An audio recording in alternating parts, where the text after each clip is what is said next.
بسم اللہ الرحمن الرحیم۔ ابن عامر، تم یہاں اور اس حالت میں؟ اس عرب کا نام حضرت عامر بن طفیل دوسی رضی اللہ تعالی عنہ تھا۔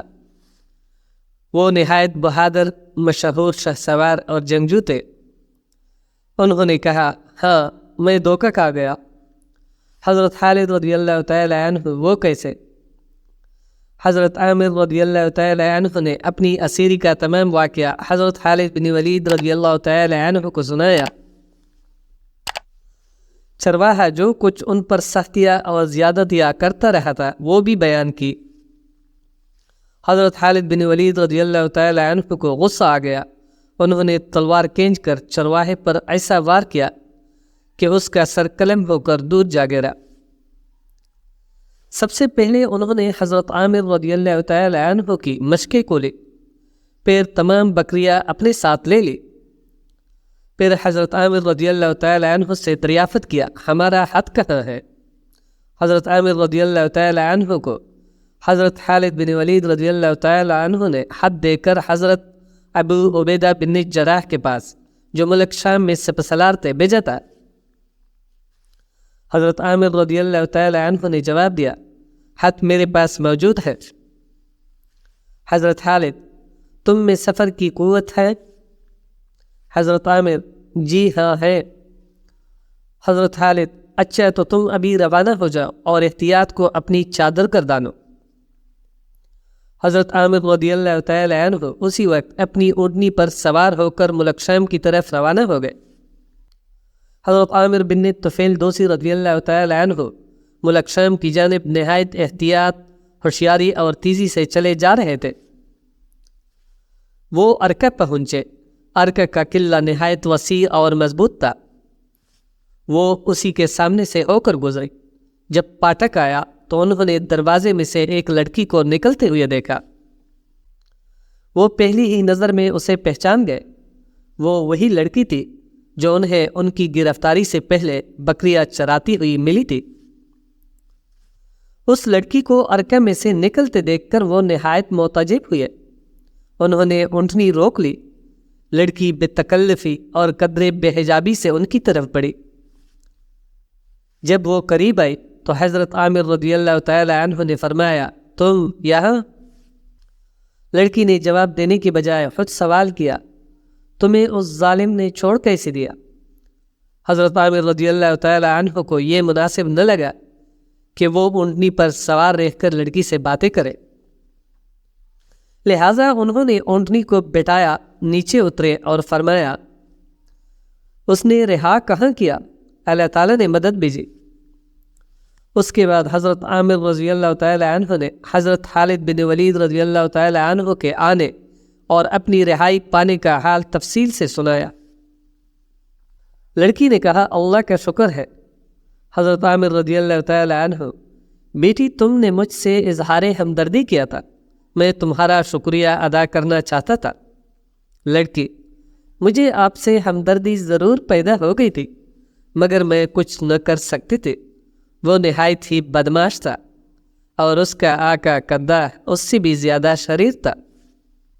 حضرت عامر رضی اللہ تعالی عنہ کو تعجب ہوا کہ لڑکی عربی میں اچھی طرح گفتگو کر رہی تھی۔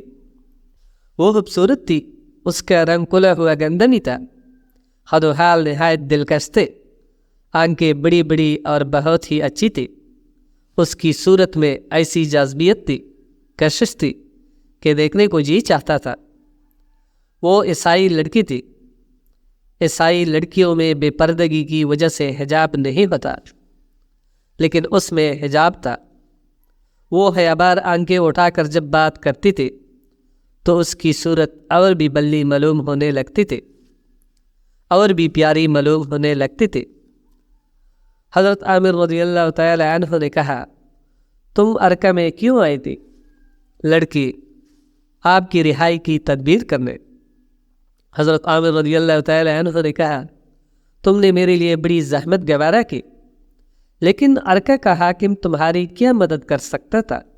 لڑکی، ارکہ کے حاکم کے پاس نہیں بلکہ حکیم شمعان کے پاس۔ حضرت عامر، حکیم شمعان کون ہے؟ لڑکی، ایک نہایت عالم شخص ہے، اس علاقے کی تمام لوگ اس کی عزت کرتے ہیں، اس کی معمولی سی بات بھی فرمان کا حکم رکھتی ہے۔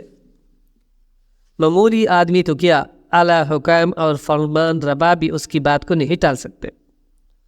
اس کے پاس پرانے زمانے کی ایسی کتابیں ہیں جن میں بادشاہوں کے حالات اور قوموں کے تذکرے موجود ہیں۔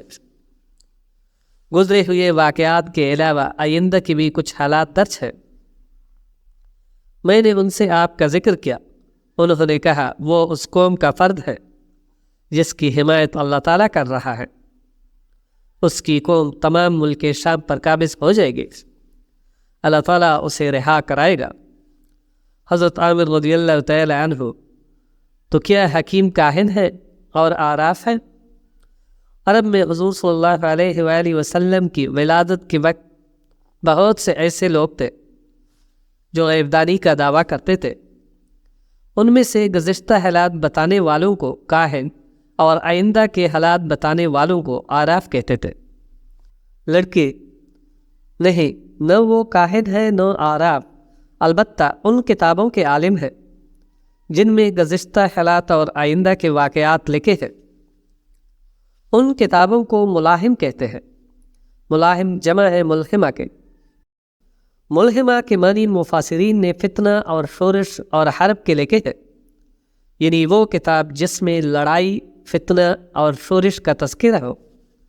عیسائیوں میں اس وقت ایسی بہت سی کتابیں موجود تھیں۔ حضرت عامر رضی اللہ تعالی عنہ نے کچھ اور بھی کہا تھا۔ لڑکی جی ہاں کہا تھا۔ حضرت عامر رضی اللہ تعالی عنہ کیا؟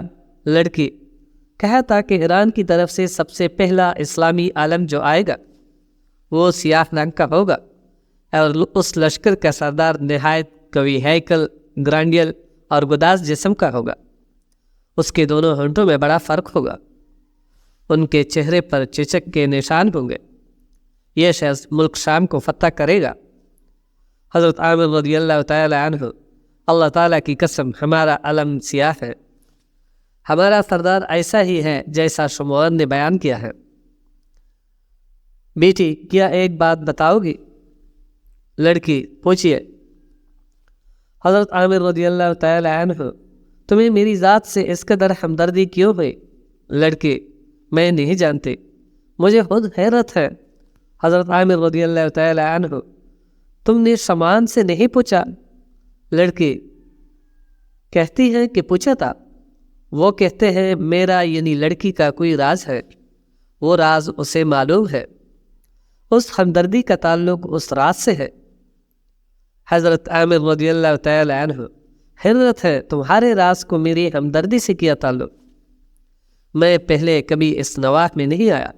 لڑکے میں خود بھی حیران ہوں، میں نے ان سے بہت پوچھا لیکن انہوں نے مجھے کوئی جواب نہ دیا۔ وہ مجھے اپنی بیٹی سمجھتے ہیں اور بیٹی کی طرح چاہتے ہیں، میری پرورش بھی انہوں نے کی ہے۔ حضرت عامر رضی اللہ تعالی عنہ کیا تمہارے والدین نہیں ہیں؟ لڑکی نہیں، میرے ہوش سنبھالنے سے پہلے ہی وہ فوت ہو چکے تھے۔ جب میں نے ہوش سنبھالا تو اپنے آپ کو شمعون کی آغوش میں پایا۔ میں انہیں حقیقی باپ سمجھتی تھی، لیکن ایک روز یہ عقدہ کھل گیا۔ حضرت عامر رضی اللہ تعالی عنہ کیسے بلا؟ لڑکی ایک روز مجھے معلوم ہوا کہ قلعہ کی فرمان روا یعنی بادشاہ کی بیوی حکیم شمعون سے، جنہیں میں اپنا باپ سمجھتی تھی، ملنے آ رہی ہے۔ اس روز ہمارا مکان خوب آراستہ کیا گیا تھا۔ یہ اب سے 2 برس پہلے کی بات ہے۔ بادشاہ کی بیگم آئی۔ حکیم نے اس روز مجھے نہایت اچھے کپڑے اور حالے سونے کے زیورات پہنائے تھے۔ ہم سب نے بادشاہ کی بیگم کا استقبال کیا۔ وہ نہایت شاندار عورت تھی، ایسے ریشمی کپڑے پہنے تھے جس کے دامنوں اور ہاشوں پر سنہری لیس لگی ہوئی تھی، جواہرات کے زیورات پہنی تھی۔ جب میں نے اسے سلام کیا تو اس نے مجھے بہت پیار کیا، گود میں اٹھا لیا، سینے سے لگایا۔ مجھے اس کی آغوش میں ماں کی سی گود کی راحت محسوس ہوئی۔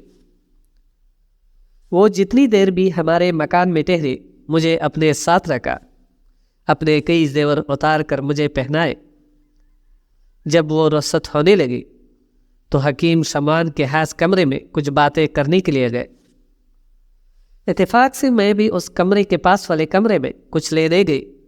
میں نے سنا کہ بادشاہ کی بیگم تیز لہجے میں کہہ رہی تھی، میں شمونہ کو ضرور لے جاؤں گی۔ حضرت عامر رضی اللہ تعالی عنہ، شمونہ کون؟ لڑکی، میرا نام شمونہ ہے۔ حضرت عامر رضی اللہ تعالی عنہ، اچھا وہ تمہیں اپنے ساتھ لے جانا چاہتے تھے؟ لڑکی، جی ہاں۔ حکیم نے نرمی سے کہا، اب تم اسے نہیں لے جا سکتی۔ سوچو میں نے کس قدر تکلیفیں اٹھا کر اسے پالا ہے۔ وہ میرے گھر کا چراغ ہے، میرا گھر بے چراغ نہ کرو، بے نور نہ کرو۔ میں کٹکی کے حکیم نے مجھے پالا ہے، کیا میں اس کی بیٹی نہیں؟ ابھی میں یہ سوچ ہی رہی تھی کہ بادشاہ کی بیگم نے کہا، اگر تم خوشی سے نہ دو گے تو میں زبردستی لے جاؤں گی۔ حکیم نے کہا، تم بادشاہ کی بیگم ہو، زبردستی لے جا سکتی ہو، لیکن ایک ہفتہ اسے اور میرے پاس رہنے دو، آئندہ اتوار کو لے جانا۔